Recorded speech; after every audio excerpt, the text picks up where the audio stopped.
The 1970s were supposed to be the next chapter in American muscle car history. Instead, they became the funeral. Emissions regulations strangled engines. Insurance companies bled buyers dry. The oil crisis turned horsepower into a dirty word. But here's what nobody tells you. Some of these cars didn't fail because of the era. Some of them failed because they were genuinely, embarrassingly bad. Today we're counting down the 12 worst muscle cars of the 1970s. The pretenders, the disasters, and the legends that fell so far from grace, they became cautionary tales.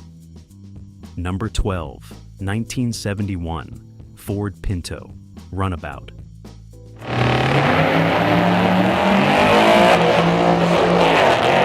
Look before anyone sends angry letters. Yes, the Ford Pinto is on this list. And yes, it technically wore performance badges in certain configurations. Ford marketed the Pinto Runabout as a sporty compact with attitude, slapping on a 2.0-liter, four-cylinder engine that produced a gut-wrenching 86 horsepower. 86, a lawnmower with ambition. Ford introduced the Pinto in 1971 as their answer to the growing import threat from Japan and Germany. The idea wasn't crazy on paper. America needed smaller, more efficient cars, and Ford needed something to sell to buyers who couldn't afford a Mustang. But somewhere between the boardroom and the assembly line, someone decided to call this thing sporty. That was the crime. The Runabout version added a hatchback body style and some cosmetic flourishes that were supposed to suggest performance. Rally stripes, sporty wheels, a blacked-out grille treatment. What it couldn't hide was the engine, which struggled to move the car to 60 miles per hour in 14 seconds. 14 seconds. A loaded moving truck would give you a decent race. Then came the safety scandal that permanently destroyed whatever reputation the Pinto had left. The rear-mounted fuel tank design made the car dangerously vulnerable to rear-end collisions, and Ford's internal cost-benefit analysis suggesting they knew about the problem became one of the most damaging corporate documents in automotive history. The Pinto didn't just fail as a muscle car, it failed as a car, period. It earned its spot at the bottom of this list, not because it tried and fell short. It earned it because someone, somewhere, had the audacity to put performance badging on it in the first place. Number 11, 1973, Pontiac Firebird Esprit.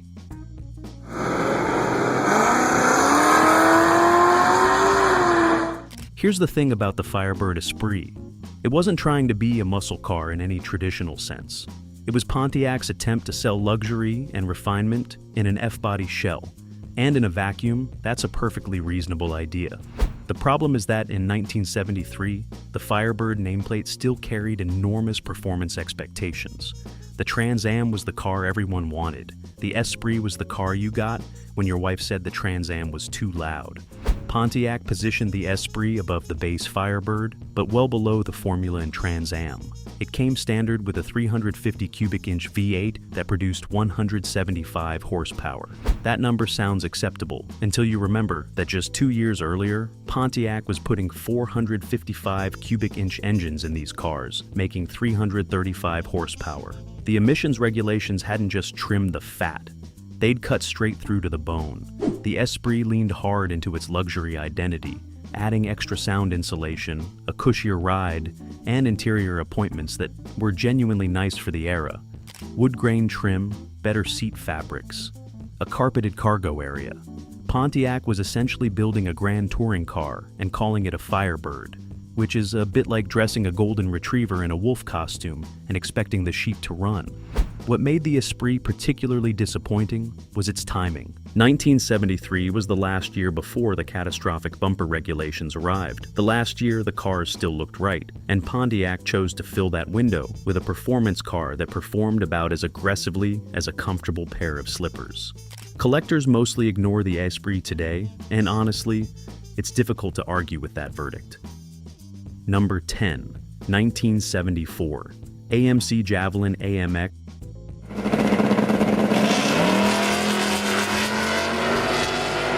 American Motors Corporation never had the budget of General Motors or Ford. Everyone knew that. The Javelin AMX earned genuine respect in the early 1970s, and the 1971 version with the 390 cubic inch V8 was a legitimate muscle car that held its head high against anything Detroit could throw at it. Then came 1974, and the lights went out. The 1974 Javelin AMX arrived wearing the same aggressive bodywork that had made its predecessors look genuinely threatening.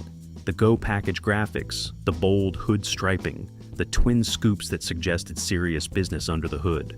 But the engine behind all that theater was a 360 cubic inch V8 producing 195 horsepower.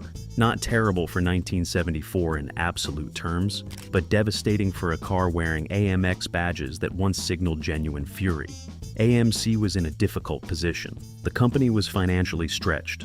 The oil crisis was hammering the entire industry, and the emissions regulations were tightening their grip with every model year. The engineers did what they could, but what they could do wasn't enough to preserve the Javelin's soul.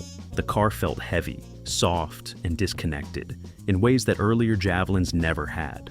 What makes the 1974 Javelin AMX genuinely sad, rather than just disappointing, is that it was the last one. AMC killed the Javelin after 1974, which means this deflated, emission-strangled shadow of a car is what the nameplate left as its final word.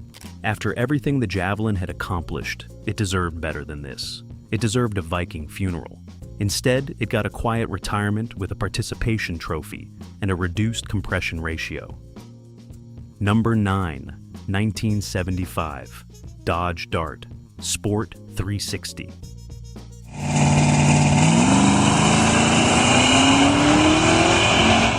The Dodge Dart is one of those names that genuinely earned its reputation. The 1968 Dart GTS with the 440 big block was a legitimately terrifying machine. Small, light, and stuffed with an engine that had no business being in that chassis. That car was dangerous in the best possible way. The 1975 Dart Sport 360 was dangerous in an entirely different way. The way a broken step is dangerous. You don't expect it, and the results aren't glorious. Dodge tried to keep the Dart Sport relevant in 1975 by offering the 360 cubic inch V8 as the performance option. The engine made 170 horsepower, 170. The original Dart GTS had made 375 with the 440. That's not a decline, that's a cliff. The chassis was the same compact A-body that had made earlier Darts so effective, which meant the power-to-weight ratio should have at least been workable. But the 1975 emissions tuning had dulled throttle response to the point where pressing the accelerator felt more like a polite suggestion than a command. The car would think about it, consider your request, check its schedule, then maybe accelerate. To be fair to Dodge, they were fighting regulatory battles on every front simultaneously. The catalytic converter was now mandatory equipment, which added back pressure and robbed more power. The compression ratios had been slashed to accommodate lower octane unleaded fuel. The engineers were essentially building performance cars with both hands tied behind their backs while wearing oven mitts. But the Dart Sport 360 still wore sporty graphics and aggressive badging that promised something the engine simply could not deliver. That gap between expectation and reality is what earns it a spot on this list. Number 8, 1971, Chevrolet Vega, GT.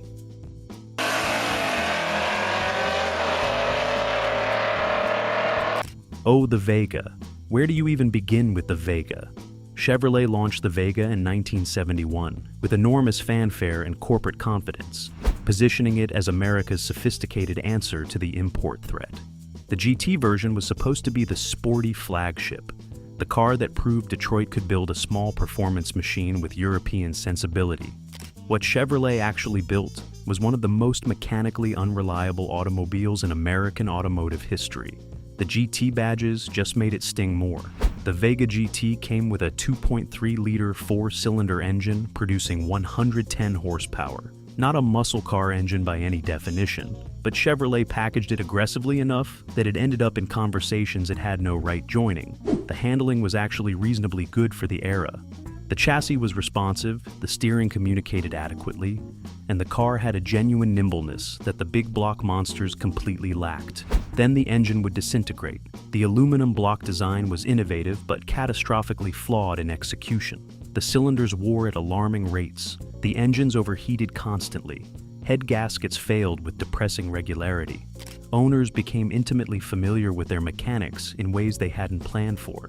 Chevrolet issued recall after recall and quietly made running changes throughout the production run, but the damage to the Vega's reputation was permanent and thoroughly deserved.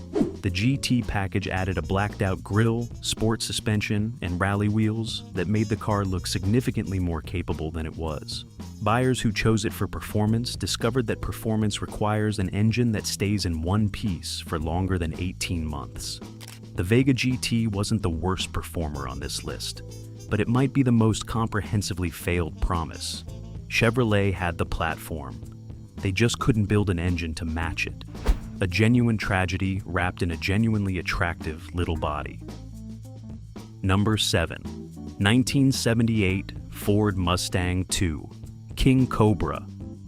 We need to talk about the King Cobra because this car represents something almost philosophically troubling about the 1970s. Ford took the Mustang II, which was already a significant step down from everything the Mustang name had represented, and decided to dress it up in the most theatrical performance costume imaginable. The result was a car that looked angrier than any Mustang in history and went slower than most of them. The King Cobra package was visually extraordinary in the way that a very loud hat is extraordinary. A massive Cobra graphic stretched across the hood, a front air dam that looked genuinely aggressive, flared wheel arches, a rear spoiler, a T-tops for open-air drama. Ford threw every visual performance cue they had at this car, presumably hoping nobody would look under the hood. Under the hood sat a 5.0-liter V8 producing 134 horsepower in a Mustang. In 1978, for context, the 1969 Boss 429 produced somewhere north of 500 horsepower from a car wearing the same badge.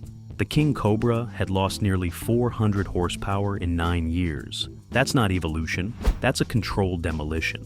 To Ford's partial credit, the Mustang II's handling was genuinely improved over earlier pony cars. The rack and pinion steering was precise by the standards of the era, and the car's lighter weight made it more nimble than the bloated muscle cars of the early decade. But nimble and 134 horsepower does not a muscle car make. It makes a sporty commuter vehicle wearing a Halloween costume. The King Cobra sold reasonably well because 1978 buyers had so thoroughly recalibrated their expectations that this car seemed exciting by comparison. That might be the saddest sentence ever written about an American performance car. Ford knew they could do better. They just weren't doing it yet. Number 6. It's 1975 Pontiac GT Hormed. If you want to understand how completely the muscle car era collapsed, you don't need a history book. You just need to look at the 1975 Pontiac GTO. This is the car that killed the nameplate. A car so far removed from the spirit of the original that Pontiac couldn't even bring themselves to keep it alive past this single, wretched model year. The 1964 GTO had invented the muscle car formula. John DeLorean's legendary loophole, the 389 cubic inch V8 in a mid-size body, had changed automotive history forever. Pontiac sold over 32,000 in that first year alone, and ignited an arms race that defined an entire decade of American performance. The 1975 GTO was the answer to the question nobody asked. What if we made a GTO out of a Chevrolet Monza? That's not a joke. The 1975 GTO was literally a rebadged Chevrolet Monza with a Pontiac V8 dropped in, and some GTO cosmetics applied. It was a subcompact. A subcompact wearing GTO badges. The engine was a 2.5-liter 4-cylinder as standard, with an optional 5.7-liter V8 that made 162 horsepower. The original GTO could have eaten this car for breakfast and asked for seconds. Pontiac built just over 6,700 of these in 1975 before mercifully discontinuing the model. The GTO name would lie dormant for nearly 3 decades, which tells you everything you need to know about how badly this generation damaged the brand. When you kill a legendary nameplate so thoroughly that the manufacturer refuses to touch it for 29 years, you've done something genuinely special in the worst possible way. The 1975 GTO didn't just fail, it committed automotive sacrilege. Number 5, 1973 Chevrolet Camaro, Z28. This one genuinely hurts. The Z28 badge meant something real. It was born in 1967 as a genuine racing homologation special, a high-revving small-block monster designed to dominate the Trans Am racing series. Early Z28s were visceral, demanding, extraordinary machines that could humble European sports cars on road courses. The nameplate carried enormous credibility earned through genuine competition, which is exactly why what happened in 1973 was so painful to witness. Chevrolet quietly discontinued the Z28 after 1972, brought it back for 1973, and apparently decided that the returning nameplate deserved a celebration in the form of an engine that made everything worse. The 350 cubic inch small block V8 in the 1973 Z28 produced 245 horsepower. That sounds reasonable until you remember that the 1969 Z28's 302 cubic inch engine made an honest 350 horsepower at high revs, and the car was lighter and built for actual competition. The 1973 version was softer, heavier, and oriented toward grand touring rather than track performance. The suspension was recalibrated for comfort. The interior received luxury upgrades that added weight and diluted the raw, purposeful character that had defined earlier Z28s. Chevrolet was essentially turning a race car into a boulevardier and keeping the racing badge on the door. What makes the 1973 Z28 complicated is that it wasn't actually a terrible car in absolute terms. It handled well, looked magnificent in the freshly restyled Camaro body, and offered a driving experience that most 1973 cars couldn't approach. But it wasn't a Z28 in any meaningful sense. It was a well-dressed Camaro wearing borrowed glory. When the badge means more than the car, something has gone fundamentally wrong. Number 4, 1971, Plymouth Cuda 340. The Hemi. Cuda gets all the attention. The legendary 426 Hemi, 500 horsepower, worth millions today. The crown jewel of Mopar muscle. Everyone knows about the Hemi Cuda. Far fewer people talk about what happened to the Cuda lineup in 1971, when the emissions regulations arrived and Plymouth found itself trying to maintain a performance car range on a rapidly shrinking horsepower budget. The 340 cubic inch Cuda was positioned as the attainable performance option, the entry point into genuine Cuda ownership for buyers who couldn't stretch to the 440 or the Hemi. And in 1970 and early 1971, the 340 was actually a brilliant engine, high-revving, responsive, and punching well above its displacement in a way that reminded enthusiasts that cubic inches weren't everything. The 340 Cuda was genuinely quick and genuinely fun. Then the 1971 emissions tuning arrived and extracted the soul from the package. The 340 lost compression, lost cam timing, lost the crisp throttle response that had made it special. The power numbers dropped from 275 horsepower to 240, which sounds modest, but felt catastrophic in terms of how the engine actually behaved. Cars don't just get slower when you detune them. They get duller, they lose personality, they become ordinary. What makes the 1971 340 Cuda genuinely disappointing is that the body was at its absolute visual peak. The sharp, aggressive E-body styling was stunning. The shaker hood scoop looked purposeful and mean. Everything about the appearance said this car was serious. And then you drove it and discovered that the appearance was writing checks the engine could no longer cash. Beautiful on the outside, hollowed out within. There's a metaphor in there somewhere about the 1970s in general. Number 3, 1979, Oldsmobile 442 W30. The 442 nameplate had a proud history. Back in 1968, the W30 package had turned the 442 into one of the most balanced and capable muscle cars in America. 4,000 units built, 14.3 second quarter miles, a chassis that could actually handle the power it was carrying. Oldsmobile engineers understood that a muscle car needed to work as a complete system, not just have a big engine bolted into an unprepared body. The W30 earned respect the honest way. By 1979, the W30 designation had become something between a joke and a tragic irony. Oldsmobile was applying performance badging to a car built on the Cutlass platform with a 350 cubic inch V8 that produced 115 horsepower. In 1970, That same displacement engine with the W30 package had made 365. That's a loss of 250 horsepower in 9 years. The regulations didn't just trim these engines, they performed a lobotomy. The 1979 442 looked reasonably handsome in the way that many late 70s GM products did. The Cutlass body was well proportioned, the interior was comfortable and nicely appointed, and the car rode with the kind of cushy isolation that Oldsmobile buyers had come to expect. It was a fine automobile. That's exactly the problem. A fine automobile is not what 442 badges are supposed to represent. Oldsmobile seemed almost embarrassed by the situation, because the W30 equipment in 1979 consisted primarily of cosmetic upgrades and a handling package rather than any meaningful engine work. They were selling the legend on the strength of past reputation, while delivering something that shared almost nothing with what that reputation was built on.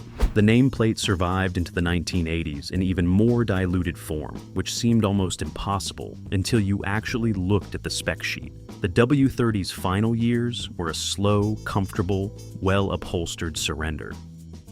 Number 2. 1973. Pontiac GTO. Judge.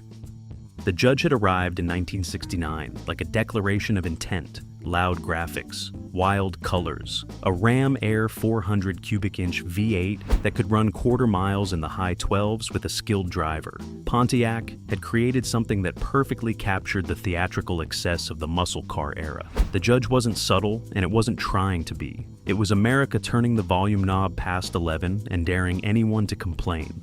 By 1973, the volume knob had been confiscated by the Environmental Protection Agency.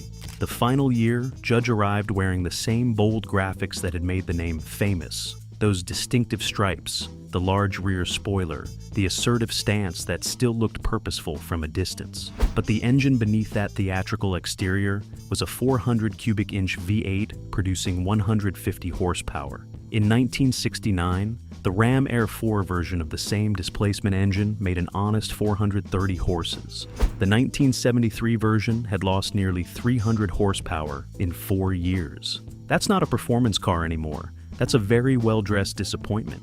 Pontiac built just 334 Judge models in 1973 before discontinuing the package forever. 334. In 1969, they had sold over 6,000. The collapse in demand wasn't just about the horsepower losses, though that was certainly the primary driver. It was about the entire cultural moment evaporating. The buyers who had lined up for high compression muscle had been priced out by insurance premiums, then hit by the oil crisis, then throttled by emissions regulations. There was nothing left to sell the dream to. The 1973 Judge is the single most complete documentation of the muscle car era's death available in physical form. You can read about what happened to American performance in the early 1970s, or you can just look at the difference between a 1969 Ram Air 4 Judge and the 1973 final edition and understand everything in an instant. The graphics were still there. The attitude was still there. Everything that had made those graphics and that attitude meaningful was gone. It's the automotive equivalent of a stadium full of empty seats. All the structure, none of the life. Number 1. 1974 Ford Mustang II. There are bad decisions. There are catastrophically bad decisions. And then there is the 1974 Ford Mustang II, a car so thoroughly misguided, so completely contrary to everything the Mustang nameplate had ever stood for, that it earns this top spot without serious competition. Ford didn't just build a bad Mustang. They took one of the greatest automotive nameplates in history and bolted it onto a tarted-up Pinto. Let that sink in for a moment. Lee Iacocca had championed the original Mustang in 1964, and that car's success was the defining achievement of his Ford career. By the early 1970s, he was watching the muscle car market collapse in real time. The oil crisis hit in October of 1973. Fuel prices exploded overnight, and the large, powerful Mustang suddenly looked like exactly the wrong product for exactly the wrong moment. Iacocca downsized dramatically, and from a pure market timing perspective, the call was arguably brilliant. The Mustang II arrived just as the crisis peaked and sold over 385,000 units in its first year. Ford made money. Good for Ford. Now, let's talk about what they made that money selling. The Mustang II was built on the Pinto platform. Not speculation, not automotive folklore. The Mustang II literally shared its floor pan, front suspension geometry, and significant structural components with the Ford Pinto. The same Pinto that was simultaneously becoming famous for catching fire in rear-end collisions. The base engine produced 88 horsepower, 88. The 1969 Boss 429 had made somewhere north of 500. The 1973 Mach 1 made 335. The Mustang II started at 88 and called itself a sports car. That's not a decline. That's a controlled demolition of a legacy. Ford's marketing called it the right car at the right time. They positioned it as sophisticated and European influenced. Motor Trend named it Car of the Year for 1974. A decision that still generates genuine arguments at car shows 50 years later. The automotive press largely accepted the reframing because the context demanded it. After a decade of excess, maybe restraint was the sensible path forward. It wasn't restraint, it was surrender. There's a meaningful difference between adapting intelligently to changing conditions and simply abandoning your identity entirely. The Corvette kept its soul through the 1970s. The Trans Am found cultural relevance through Burt Reynolds and Smokey and the Bandit. Ford could have built a leaner, more efficient Mustang that still delivered genuine excitement. They chose commuter competence dressed in sports car cosmetics instead. When the Fox body Mustang finally arrived in 1979, the relief among enthusiasts was almost audible.